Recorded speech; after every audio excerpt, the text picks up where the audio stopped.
नमस्कार, आप देख रहे हैं टॉप एजेंडा। मैं हूं आपके साथ उन्नति भटनागर। बुलेटिन की शुरुआत बड़ी खबर के साथ। प्रधानमंत्री नरेंद्र मोदी का कर्नाटक दौरा आज। शिवमोगा एयरपोर्ट का उद्घाटन करेंगे। इस दौरान प्रधानमंत्री देश को 6,300 करोड़ के प्रोजेक्ट्स समर्पित करेंगे। पीएम किसान सम्मान निधि की 13वीं किश्त जारी करेंगे।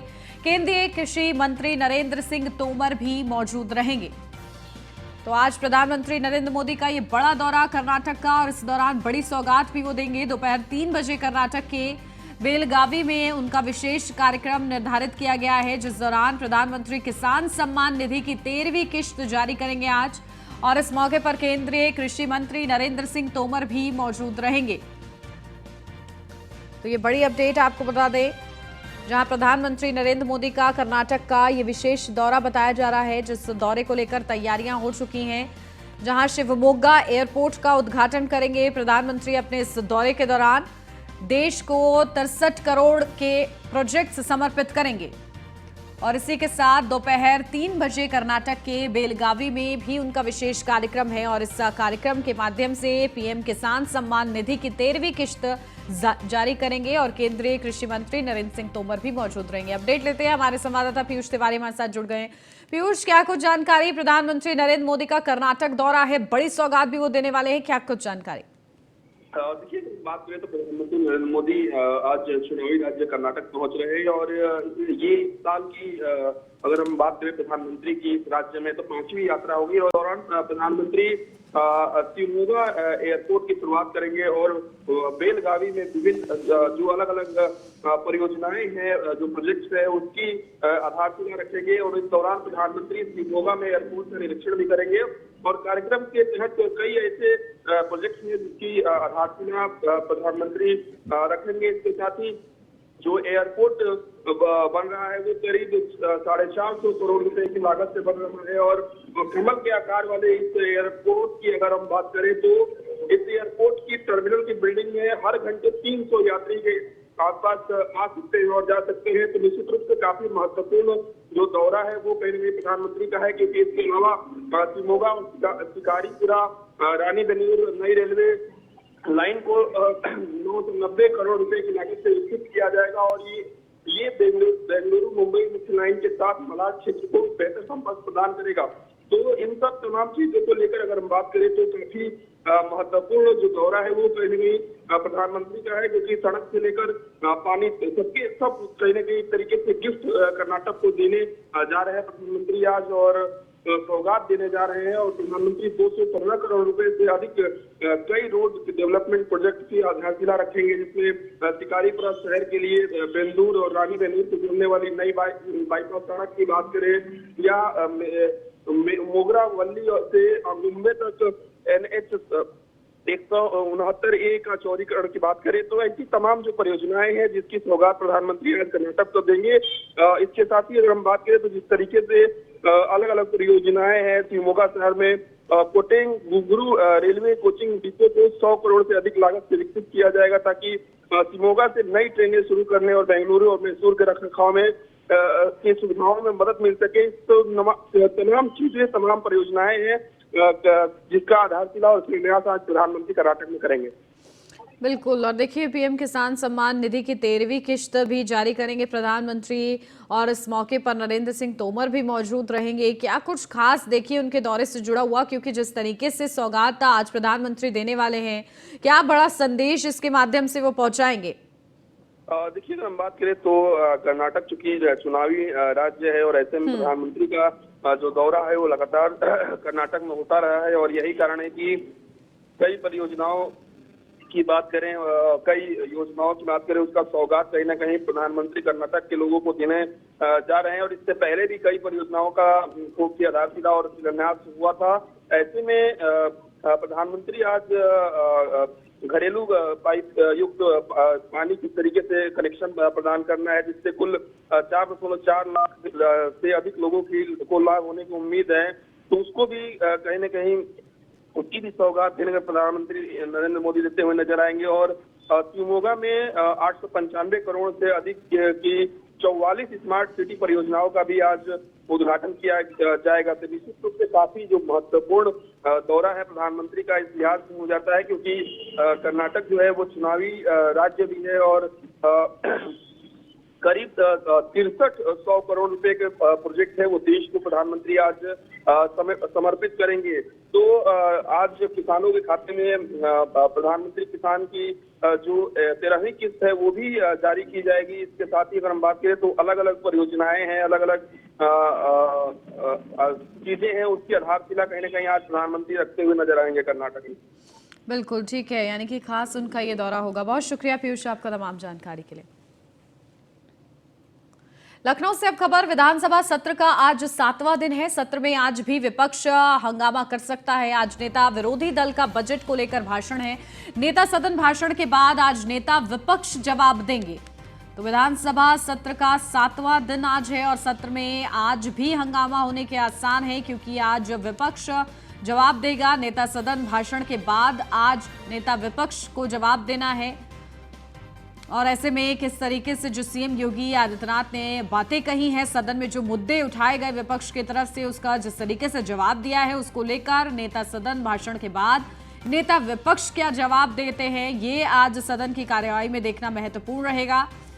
फिलहाल आज ये खास दिन और इस दिन भी हंगामे के आसार है। 10 मार्च तक ये सत्र चलने वाला है, लंबा ये सत्र है। ऐसे में विस्तृत बड़े मुद्दों पर चर्चा की जा रही है। कानून व्यवस्था से जुड़े हुए बड़े मुद्दे उठाए गए हैं, साथ ही साथ प्रदेश की प्रगति को लेकर भी बड़े मुद्दे उठाए गए हैं। रोजगार का मुद्दा उठाया गया है, साथ ही साथ कानपुर का मुद्दा उठाया गया है। कानपुर में जो घटना हुई उसका मुद्दा उठाया गया, प्रयागराज का घटना का मुद्दा उठाया गया। और इन मुद्दों के बाद आज सत्र किस तरीके से चलता है, कितना हंगामा होता है, इस हंगामे के बीच किस तरीके से नेता विपक्ष अपना जवाब रखते हैं, ये देखना महत्वपूर्ण रहेगा। तो आज 7वां दिन है विधानसभा सत्र का और इस 7वें दिन सत्र में आज भी विपक्ष हंगामा कर सकता है।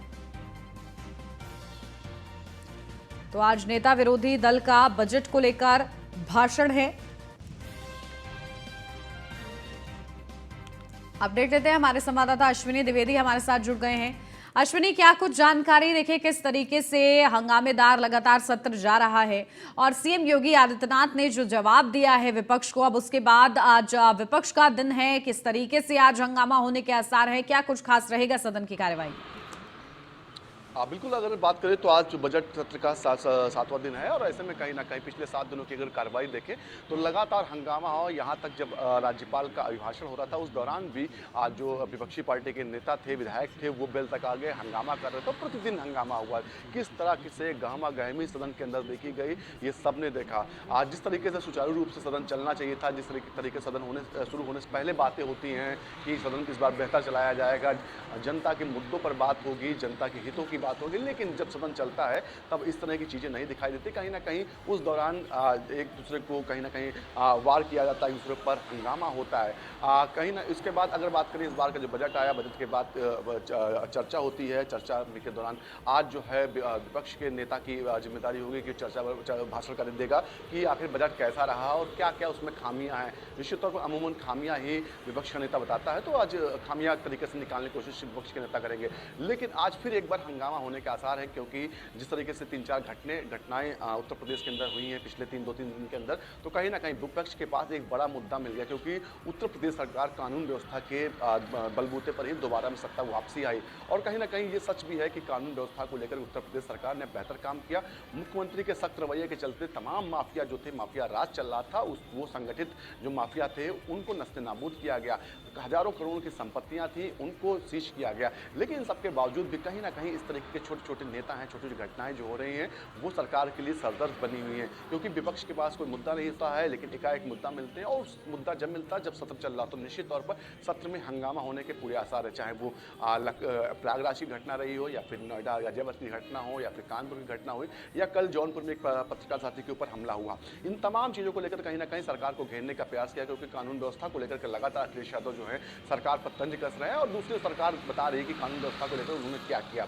तो आज का दिन काफ़ी भारी रहने वाला है, काफ़ी हंगामेदार रहने वाला है, क्योंकि विपक्ष भी पूरी कमर कसे हुए इस बार अगर सत्र देखा जाए सत्र में, तो पिछले 7-8 दिन में जो भी सत्र चला है उसमें कहीं ना कहीं एग्रेसिव रूप में अखिलेश यादव नजर आए, कहीं ना कहीं उनका बैकअप के रूप में शिवपाल यादव रहे, जो उनके विधायक थे वो भी कहीं ना कहीं पूरी तैयारी के साथ इस बार सदन में दिखाई दिए।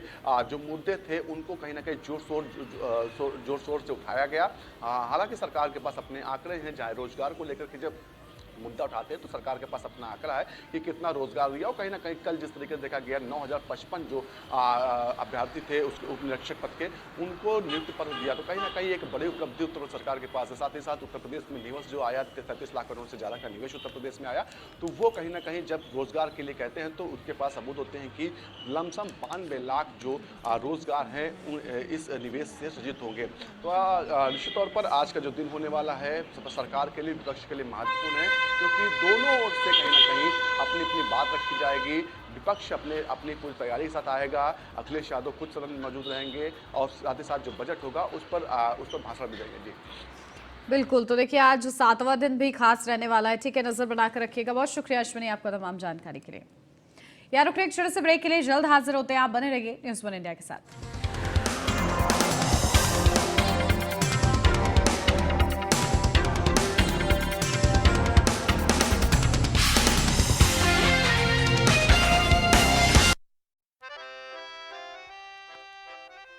डैडी को पसंद क्लासिकल गाना और बेटा यमला पगला दीवाना, दोनों के अलग है रंग पर दोनों का एक अनोखा स्वाद। कमला पसंद, अनोखा स्वाद।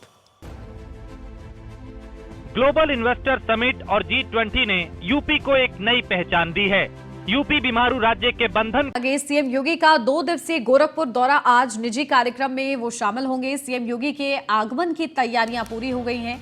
2 दिवसीय उनका ये खास दौरा बताया जा रहा है, जिस दौरे के दौरान एक निजी कार्यक्रम में भी वो शिरकत करेंगे, साथ ही समीक्षा बैठक भी करेंगे। तो सीएम योगी आदित्यनाथ के दौरे को देखते हुए तैयारियां पूरी कर ली गई हैं। विशेष उनका ये दौरा बताया जा रहा है, जिस दौरे के दौरान सीएम योगी आदित्यनाथ एक निजी कार्यक्रम में भी शिरकत करेंगे। साथ ही साथ इस दौरे को ध्यान में रखते हुए जो तमाम तैयारियां हैं वो पूरी कर ली गई हैं। तो सीएम योगी आदित्यनाथ के आगमन की पूरी तैयारियां हैं। अपडेट लेते हैं, हमारे संवाददाता हरेंद्र दुबे हमारे साथ जुड़ गए हैं। हरेंद्र, क्या कुछ जानकारी? देखिए आज खास दौरा सीएम योगी आदित्यनाथ का 2 दिवसीय बताया जा रहा है और गोरखपुर का उनका दौरा खास ही रहता है हमेशा का। क्या कुछ अपडेट उनके दौरे से जुड़ी हुई?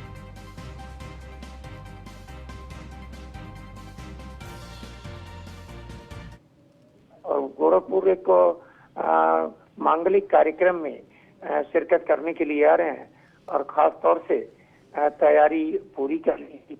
और जब भी गोरखपुर आते हैं तो अधिकारियों के साथ जरूर बैठक करते हैं। इस बार भी अधिकारियों के साथ बैठक करेंगे और चल रही सरकारी योजनाओं के बारे में जानकारी लेंगे। कल सुबह जनता दर्शन का कार्यक्रम लगा करके पूर्वांचल के अनेक जिलों की सियाई जनता की समस्या सुनेंगे, क्योंकि वो रहे या न रहे वो जनता उनके गोरखपुर मंदिर पहुंचती है और कल भी पहुंचेगी और उनकी समस्या सुनेंगे। उसके बाद लखनऊ के लिए रवाना हो जाएंगे। तो पर्सनल कार्यक्रम में उत्तर प्रदेश के मुख्यमंत्री योगी आदित्यनाथ जी का आगमन हो रहा है और खास तौर से कार्यक्रम को भव्य बनाने के लिए जिस तरह से तैयारी की गई है, तैयारी पूरी हो गई है। बस चंद समय बाद ही उनका आगमन होगा। बिल्कुल, तो देखिए विशेष कार्यक्रम है उनके आज। ठीक है, नजर बना के रखिएगा हरेंद्र, बहुत शुक्रिया आपका।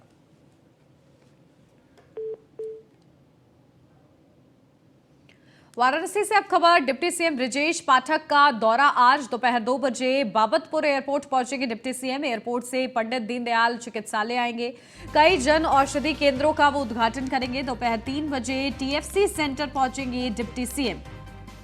तो डिप्टी सीएम ब्रजेश पाठक का वाराणसी दौरा, दोपहर 2 बजे बाबतपुर एयरपोर्ट पहुंचेंगे डिप्टी सीएम और इसी के साथ एयरपोर्ट से पंडित दीनदयाल चिकित्सालय वो आएंगे, वहां की व्यवस्थाओं को परखेंगे, इंतजाम को परखेंगे, कई जन औषधि केंद्रों का उद्घाटन भी करेंगे इस दौरान। और इसी के साथ टीएफसी सेंटर भी पहुंचेंगे। दोपहर 3 बजे का वक्त बताया जा रहा है जब deputy CM Brajesh Pathak TFC centre पहुंचेंगे। तो तो बड़ी update, deputy CM Brajesh Pathak का ये खास दौरा। दोपहर 2 बजे बाबतपुर एयरपोर्ट पहुंचेंगे डिप्टी सीएम।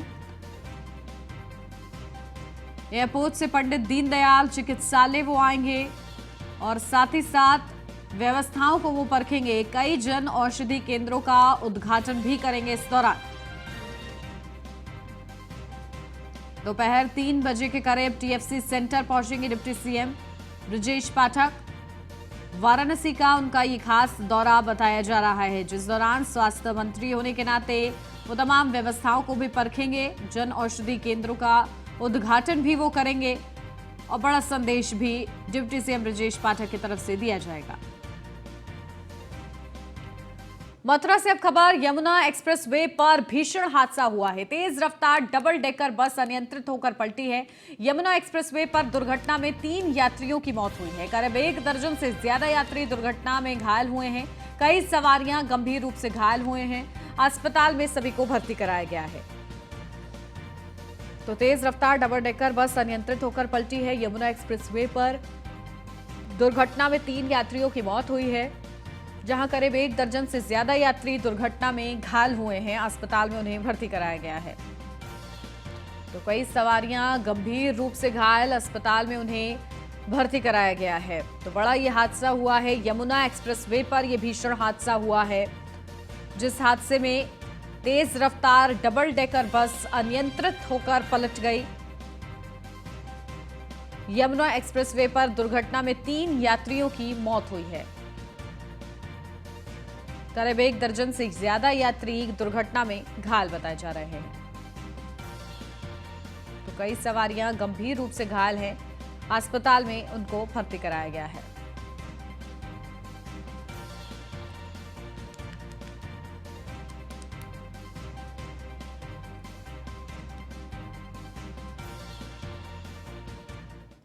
जौनपुर से न्यूज 1 इंडिया के पत्रकार देवेंद्र खरे को बदमाशों ने गोली मार दी थी, जिससे वो घायल हो गए थे। वहीं घटना के बाद जिला अधिकारी मनीष कुमार वर्मा और पुलिस अधीक्षक डॉक्टर अजय पाल शर्मा समेत सिटी मजिस्ट्रेट जिला अस्पताल पहुंचकर पत्रकार देवेंद्र खरे से बातचीत की और घटना की जानकारी ली। बता दें कि पत्रकार देवेंद्र खरे को इमरजेंसी वार्ड में भर्ती कराया गया है, जहां उनकी स्थिति सामान्य है। वहीं देवेंद्र खरे के ऊपर हुए हमले के मामले में बीजेपी जिला अध्यक्ष के छोटे भाई ऋतुराज सिंह छोटू और 2 अन्य लोगों पर धारा 307 सहित गंभीर धाराओं में मुकदमा दर्ज किया गया है।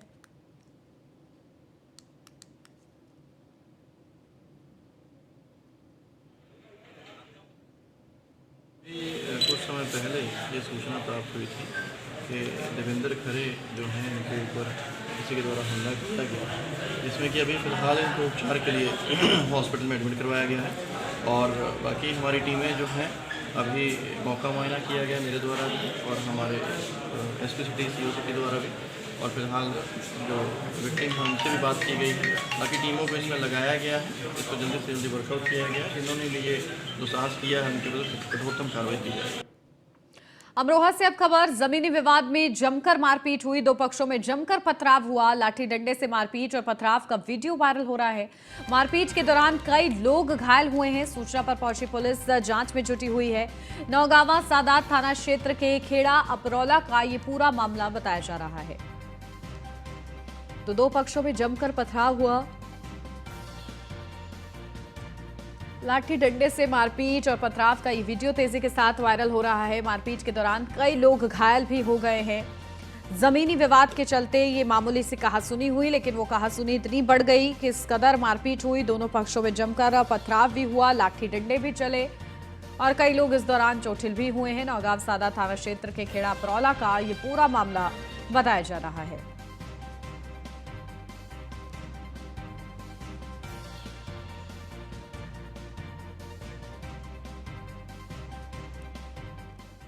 और अब खबर गाजीपुर से है, जहां रविवार को चित्रकूट पुलिस गाजीपुर पहुंची। मामला मऊ के सुभासपा विधायक अब्बास अंसारी की पत्नी निकहत बानो द्वारा जेल नियमों की अनदेखी के मामले में चित्रकूट पुलिस मोहम्मदाबाद स्थित आवास पर पहुंची और परिवार के सदस्यों से पूछताछ की है। इस दौरान मौके पर पूर्व विधायक शिबगुतुल्लाह अंसारी भी मौजूद रहे। हालांकि पुलिस ने किस किस से पूछताछ की है इसकी पुष्टि नहीं हो सकी है, लेकिन अब्बास अंसारी के बड़े चाचा पूर्व विधायक शिबगुतुल्लाह अंसारी घर पर मौजूद दिखे। वहीं मोहम्मदाबाद में कार्रवाई पर किसी का आधिकारिक बयान नहीं आया है, लेकिन सूत्रों की माने तो निखत बानो और उनके ड्राइवर से संबंधित पूछताछ के बाद पुलिस ने कुछ जरूरी कागजात भी घर से तलाशी और पूछताछ में लिए हैं।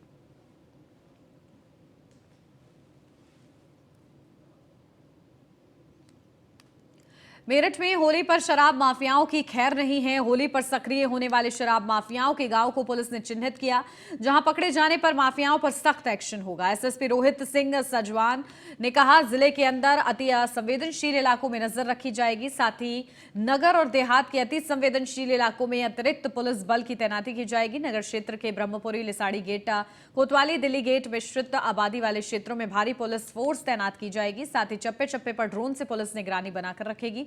वहीं एसएसपी रोहित सिंह सजवान ने कहा है कि देहात क्षेत्र के अंदर खादर इलाके में पुलिस शराब माफियाओं पर सख्ती से कार्रवाई करेगी और अगर कोई उपद्रव करता हुआ पाया जाता है तो उसके खिलाफ कठोर कार्रवाई की जाएगी। होली का त्यौहार नज़दीक है, उसी को लेकर के मेरठ पुलिस की क्या तैयारियां चल रही हैं, फिलहाल हमारे साथ बातचीत करने के लिए एसएसपी रोहित सिंह सजवान मौजूद हैं। सर, किस तरह से होली की तैयारियां चल रही हैं और कितनी जगहों पर होली दहन होनी है, और जिस तरह से माफिया लगातार सक्रिय हो जाती है, होली के नज़दीक आती है, उन पर किस तरह से शिकंजा कसा जाएगा? 8 मार्च को होली का जो त्यौहार है उसके दृष्टिगत हमारे यहाँ लगभग 1536 जो होलिका दहन के स्थल है, इसमें शहर और देहात मिला के दोनों ही जगह होलिका दहन का आयोजन इसमें किया जाता है। और इसमें कुछ थाना क्षेत्र हमारे संवेदनशील हो जाते हैं मिश्रित आबादी के दृष्टिगत, और साथ ही साथ हमारे यहाँ जो देहात से लगा हुआ क्षेत्र जो खादर का क्षेत्र है, वहाँ पर पूर्व में शराब की शिकायतें भी उसमें आती थी, तो इस वजह से वहाँ पे लगातार ये अभियान चलाया जा रहा है और सभी पे ड्रोन की से भी निगरानी की जाएगी देहात के क्षेत्रों में जहाँ पर खादर के जो गांव हैं। और इसके अलावा जो पूर्व में लोग जेल गए हैं अवैध शराब बनाने में, उनके विरुद्ध भी सत्यापन की कार्रवाई की जा रही है, उनके विरुद्ध भी कार्रवाई हो रही है। और इसमें 2 मुकदमे हमने पूर्व में गैंगस्टर एक्ट के पूर्व में दर्ज किए हैं अवैध शराब बनाने वालों के ऊपर। इसी तरह से लगातार इसमें होली के त्यौहार तक सभी लोगों के ऊपर कार्रवाई की जाएगी। और जो होली का त्यौहार है इसके दृष्टिगत जगह जगह पर चेकिंग और पिकेट के पॉइंट आइडेंटिफाई किए गए जो जहाँ पर लगातार चेकिंग की जाएगी। सर, जो अति संवेदनशील इलाके हैं, क्या वहाँ पर ड्रोन के माध्यम से भी होली पर नज़र बनाएगी पुलिस? हमारे यहाँ जो 4 जुलूस हमारे यहाँ निकलते हैं उसमें तो जुलूस के लिए भी ड्रोन से निगरानी की जाएगी। साथ ही साथ जो मिश्रित आबादी के क्षेत्र है वहाँ पर भी पैदल गश्त करके और वहाँ के लोगों से शांति समिति के माध्यम से वार्ता की जाएगी। सर, जिले के अंदर कौन कौन से क्षेत्र? और इसी के साथ इस बुलेटिन में बस इतना ही। खबरों का सिलसिला आगे भी जारी है, आप बने रहिए न्यूज़ 1 इंडिया के साथ।